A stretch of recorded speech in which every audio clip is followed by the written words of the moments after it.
Di awal film diperlihatkan Cody yang baru saja bangun tidur. Kemudian ia langsung sarapan bersama keluarganya sebelum dirinya berangkat ke sekolah. Di sisi lain, terdapat seorang ibu-ibu yang meninggalkan anaknya di dalam mobil. Tanpa sengaja, anak tersebut menginjak tuas rem yang membuat mobilnya mundur. Cody yang hendak berangkat sekolah pun melihat hal tersebut. Kemudian ia pun mencoba untuk menghentikan mobil itu dengan mengejar menggunakan skateboard miliknya.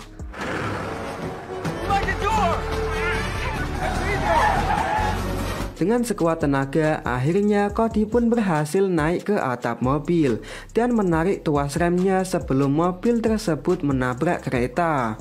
Di sini, Cody tidak menampakkan bahwa dirinya lah yang menolong, tapi ia lebih memilih untuk mengambil kembali skateboardnya dan melanjutkan perjalanannya ke sekolah. Scene beralih ke sebuah perusahaan milik organisasi Ares yang berada di Hong Kong. Terlihat seorang ilmuwan yang bernama Dr. Connors sedang mendemonstrasikan karyanya kepada pemimpin organisasi Ares sekaligus bosnya, yaitu Brinkman. Di sini, Dr. Connors menciptakan sebuah nanobots yang bisa menyerap atau memakan tumpahan minyak di lautan. Nampaknya, Brinkman belum puas dengan ciptaannya Dr. Connors, dan ia menyuruhnya untuk mengembangkan nanobots itu agar bisa memakan segalanya. Di sisi lain, terdapat sebuah rapat di kantor CIA yang dipimpin oleh sang ketua bernama Direktur David. Mereka semua sedang membahas teknologi nanobots yang diciptakan oleh Dr. Connors, dan nampaknya mereka belum mengetahui rencana apa yang akan dilakukan oleh Dr. Connors dan yang lainnya. Dikarenakan Dr. Connors ini sangatlah tertutup, Direktur David pun memutuskan untuk mencari tahunya melalui putrinya Dr. Connors yang bernama Natalie. Nah, maka dari itu, sang direktur pun berniat akan mengutus salah satu agen remaja yang tak lain adalah Cody untuk mendekatinya. Jadi, selama ini CIA telah merekrut dan melatih anak-anak di bawah umur agar bisa menjadi agen profesional. Keesokan harinya ketika Cody dan teman-temannya sedang berada di ruang ganti, tiba-tiba datanglah seorang agen seksoi yang bernama Ronika, di mana ia berniat akan menjemput Cody. Di sini Ronika sempat digoda oleh siswa-siswa cabul. Lantas Ronika pun langsung memberi pelajaran kepada mereka semua. I really hate it.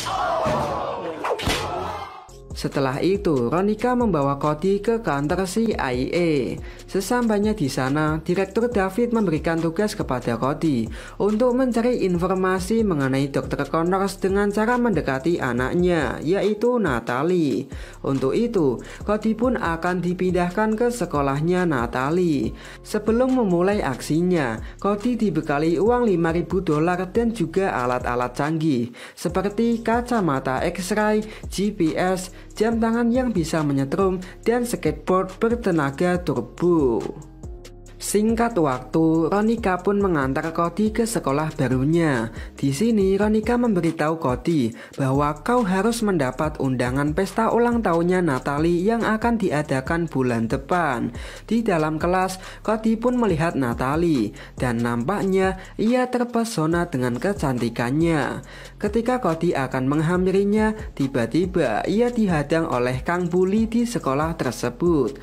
Lalu, salah satu dari mereka mengambil jam tangan milik Cody, dan tanpa sengaja anak tersebut memencet tombol pada jam tangan itu yang membuatnya kesetrum.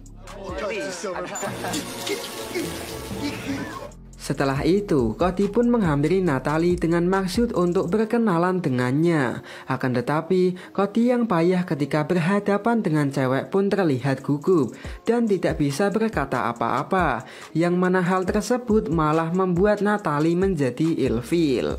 Beberapa jam kemudian, pada saat Natalie akan mengikuti kelas mengemudi, terlihat Cody juga berada di sana untuk mengikuti kelas tersebut. Jadi, tim CIA telah menempatkan Cody di semua kelas yang diikuti oleh Natalie. Saat Natalie mencoba untuk mengemudi, ia pun menabrak semua pembatas. Oleh karena itu, ia harus gagal dalam mendapatkan SIM. Ketika giliran Cody yang mengemudi, ia tak menabrak satupun pembatas. Ia justru freestyle dengan mengedriftkan mobilnya. Dan akhirnya Cody pun lolos dalam mendapatkan SIM. Nah, Natalie yang melihat kemampuan Cody tersebut nampak terkesan. Singkat cerita, Ronika yang mengetahui kalau Cody ini belum juga mendapat undangan dari Natalie, kemudian memberikan Cody nomor WA-nya Natalie dan menyuruhnya untuk segera menghubunginya. Entah tak dijelaskan dari mana Ronika bisa tahu WA-nya Natalie. Lanjut. Lalu Cody mencoba untuk menghubungi Natalie, dan ketika Natalie menjawabnya, Cody pun langsung mematikan teleponnya karena ia masih saja merasa gugup ketika berbicara dengan cewek. Lantas hal tersebut pun membuat Ronika kesal. Kemudian ia melaporkannya kepada Direktur David. Sang direktur yang mengetahui hal tersebut pun juga sangat kesal. Lalu sang direktur memberikan pelatihan khusus kepada Cody dengan mendatangkan beberapa ahli cinta agar Cody ini bisa menjadi fuckboy. Keesokan harinya di sekolah, Cody melihat Natalie yang sedang memasang spanduk. Saat Natalie akan memasangnya, tiba-tiba ia terpeleset. Sontak, Cody pun langsung lari untuk menyelamatkannya.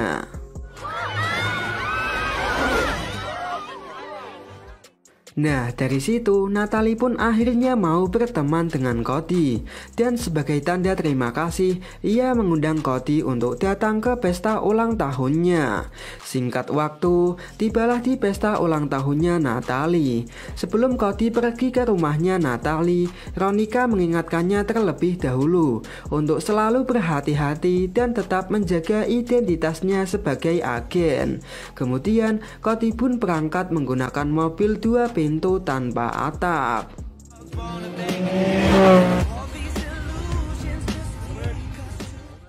Sesampainya di sana, Cody langsung disambut oleh Natalie.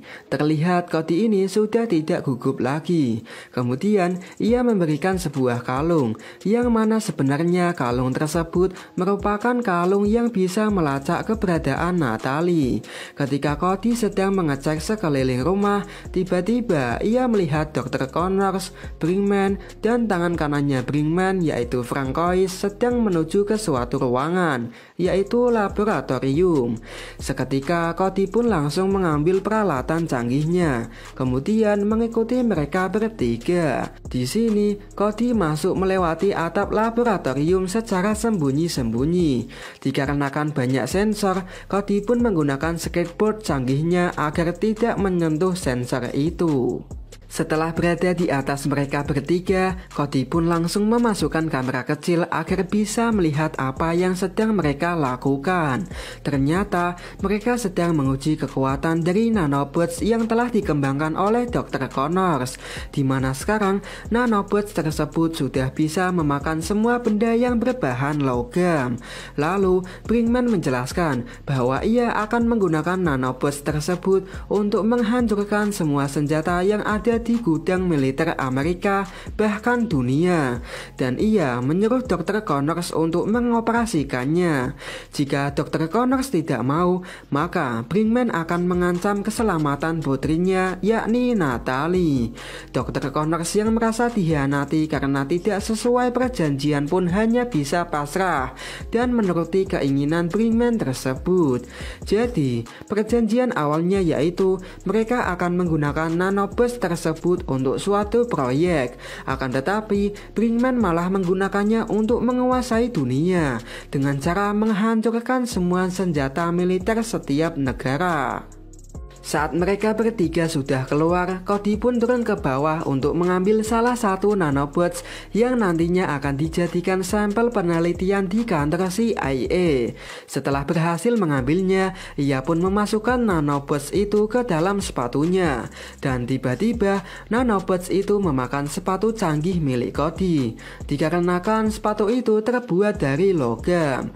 Alhasil, Cody pun terjatuh ke bawah lantai yang penuh dengan sensor, di mana kemudian alarm laboratorium tersebut berbunyi. Brinkman yang mendengar hal itu pun menyuruh Francois untuk mengeceknya. Untungnya, ketika Francois datang, Cody berhasil kabur lewat atap, dan Francois pun mengira kalau alarm berbunyi dikarenakan ulah bebek yang ada di sana. Pada saat hendak pulang, Cody dihampiri para pembuli di sekolahnya. Lalu, mereka semua pun menggotong Cody dan berniat akan menceburkannya ke kolam. Namun, Cody yang sudah dilatih bela diri sejak bergabung CIA pun kemudian langsung menghajar mereka semua.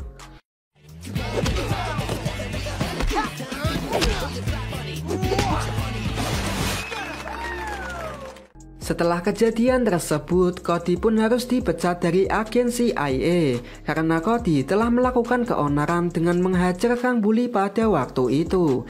Dan hal itu hampir saja membuat identitas Cody sebagai agen terbongkar di semua media. Lalu, Ronica menyuruh Cody untuk menjauhi Natalie dan tidak ikut campur lagi dalam masalah ini. Keesokan harinya, tak disangka Natalie datang ke rumahnya Cody. Sontak, Cody pun terkejut dan langsung membawanya ke sebuah restoran untuk makan bersama. Di sini, Cody sempat akan menceritakan semuanya kepada Natalie. Akan tetapi, tiba-tiba datanglah Francois yang berniat akan menculik Natalie.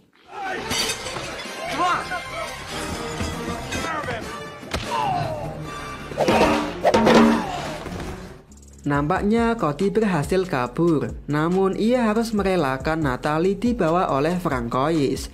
Jadi, tujuan Francois menculik Natalie untuk mengancam Dr. Connors agar bisa lebih cepat dalam mengoperasikan nanobots-nya. Saat Cody tiba di rumah, ia pun dimarahi orang tuanya karena pulang tengah malam, dan ia diberi hukuman tidak boleh keluar dari rumah. Di dalam kamar, ia melihat adiknya sedang memainkan alat-alat canggih miliknya. Lalu, ia mengambil alat tersebut dan melihat keberadaan Natalie di markasnya Iris. Jadi, kalung pelacak yang ia berikan kepada Natalie masih terpasang. Maka dari itu, ia masih bisa melacak keberadaan Natalie. Lalu ia pun berniat akan pergi untuk menyelamatkan Natalie. Akan tetapi hal tersebut dilarang oleh adiknya karena Cody ini masih dihukum oleh orang tuanya. Dengan terpaksa, Cody pun menjelaskan kepada adiknya bahwa dirinya ini merupakan seorang agen junior CIA. Nah, uang $5.000 yang pernah CIA berikan kepadanya, ia berikan kepada adiknya agar adiknya ini mau tutup mulut soal kepergian dirinya. Setelah itu, Cody pun menyelinap masuk ke kantor CIA untuk mengambil beberapa alat canggih yang ia butuhkan. Setelah mendapatkannya, ia pun langsung OTW ke markasnya Iris yang berada di pegunungan salju. Sementara itu, Direktur David yang sudah mengetahui kalau Cody mencuri alat-alat canggih pun sangat marah. Kemudian, ia menyuruh Ronica untuk mencarinya. Kembali ke Cody, terlihat ia sangat menikmati papan seluncur canggihnya. Sampai-sampai ia melakukan freestyle yang membuatnya harus tersangkut di pohon. Tak lama kemudian datanglah Ronica menggunakan jetpack GTA. Lalu Cody pun bertanya, "Hei, kok Anda bisa menemukanku?" Ronica pun menjawab bahwa dirinya mengetahui lokasi Cody karena papan seluncur yang digunakannya memiliki alat pelacak. Di sini, Ronica mengajak Cody untuk ikut bersamanya. Akan tetapi Cody menolak karena ia kesini untuk menyelamatkan wanita tercintanya, yakni Natalie. Lalu Ronica pun bilang bahwa dirinya juga akan menyelamatkan Natalie. Mendengar hal tersebut, Cody pun akhirnya mau ikut bersama Ronica.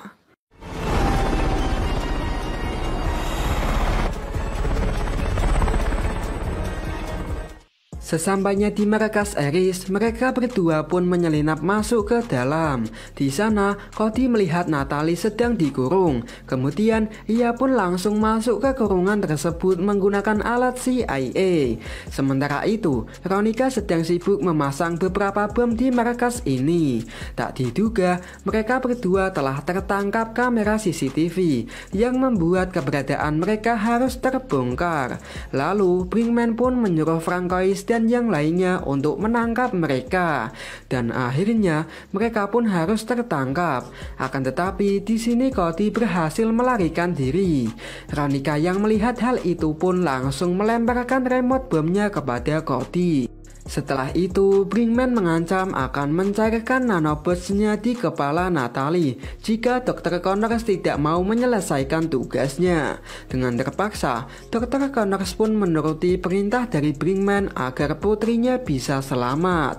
Tak lama kemudian, datanglah kembali si Cody, di mana ia langsung memencet remote bomnya yang membuat sebagian markas Aries hancur.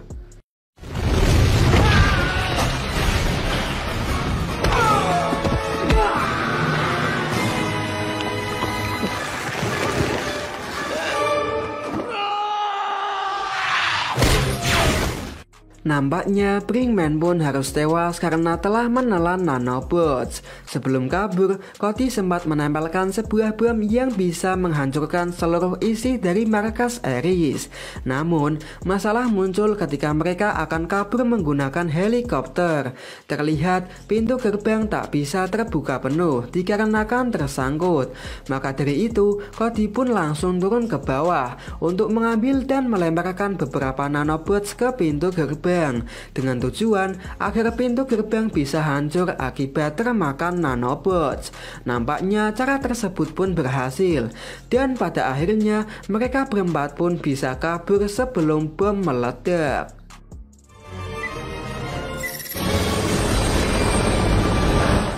Setelah kejadian tersebut, Cody pun dipanggil kembali ke kantor CIA. Direktur David yang awalnya marah kepada Cody, kini ia sangatlah bangga kepadanya. Dan sebagai balasannya, sang direktur akan memberikan apapun yang Cody mau. Lalu Cody meminta agar sang direktur membuatkan Natalie SIM. Setelah jalan-jalan mengelilingi kota, mereka berdua pun duduk bersama menikmati senja. Kemudian mereka pun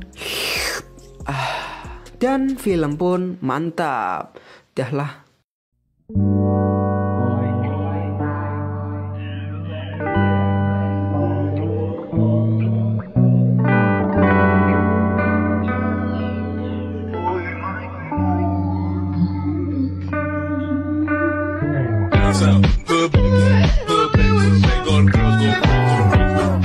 Oke, segitu dulu pembahasan dari Mas Pai. Mohon maaf jika ada kesalahan. Jangan lupa di like, comment, and subscribe ya cuy. See you in the next video. Bye bye.